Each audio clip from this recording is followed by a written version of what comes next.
Sam Fisher is back in the 5th Splinter Cell game, where he is ready to investigate and take revenge for the death of his daughter. What this means for us is a whole lot of killing, and it's a lot more over the top this time. You aren't just sneaking around like you used to. Ubisoft Montreal decided to go a little more mainstream, and so it feels a little more like Gears of War.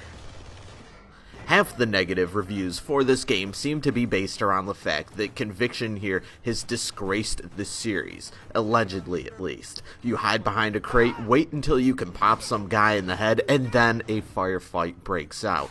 You can sneak around and stealth kill baddies as well, but sometimes you wonder what the point even is, and why even bother when that takes so much more time, and there's no real benefit to it. You can't drag enemy corpses away to keep from alerting other enemies, or anything really technical like that.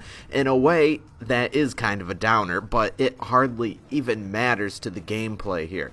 It all does come together for the most part in the end, but for those looking for a very stealth-oriented game will be very disappointed. This game is a definite shift for the series. Splinter Cell Conviction has its moments. You'll be trading fire with oncoming bad guys as they continuously show up in their vehicles and start storming the house you've taken a retreat to. You can barely hold them back, and so you decide to hide yourself, clenching to a railing, waiting for the unsuspecting enemies to show up underneath.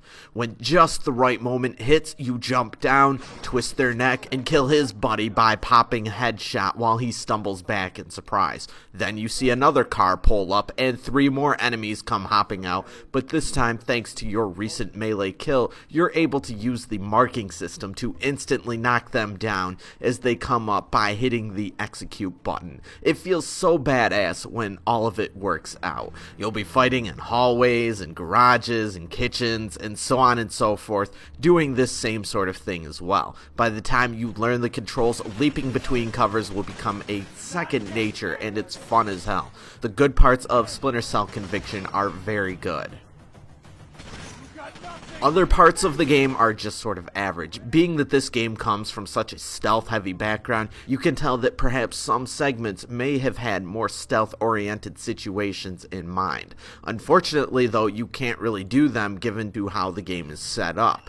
Splinter Cell Conviction is a bit more of an in-betweener, where sometimes it seems like Ubisoft couldn't fully decide which direction they wanted to take the series. None of this actually reaches a point where it is actually bad, though. However, I was pretty disappointed with how short the game was. You can finish this thing in about 6 or 7 hours, and the game doesn't even really get going until a couple hours in, when you finally pass all the cinematic sequences that beginning levels are typically littered with. The story moments usually aren't that interesting either, mainly just getting the job done, and I found them to kind of break the momentum at times because they are often littered throughout levels, particularly the interrogation sequences, which are kind of cool at first, but they do get a little old by the end of it because you really aren't participating that much in any sort of outcome during these scenes, although they are kind of long. I do generally like the characters, though. It does feel pretty cool to play as Sam Fisher. Multiplayer modes do exist if you're ready to take the game to the next level. There are co-op missions for those who want to experience the more raw gameplay while taking at it with a friend. If you can get this going with just the right person, it can really add a lot to the overall experience. There's also various versus multiplayer modes to fool around with as well. Splinter Cell Conviction really does feel like it needed something a little more to make it really worthwhile.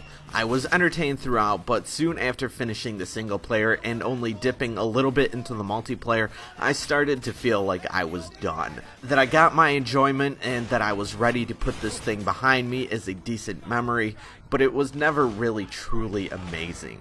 Of course, your mileage may vary depending on how well the multiplayer clicks with you, but I would recommend trying before you buy. Tom Clancy's Splinter Cell Conviction for the Xbox 360 receives a 6 out of 10.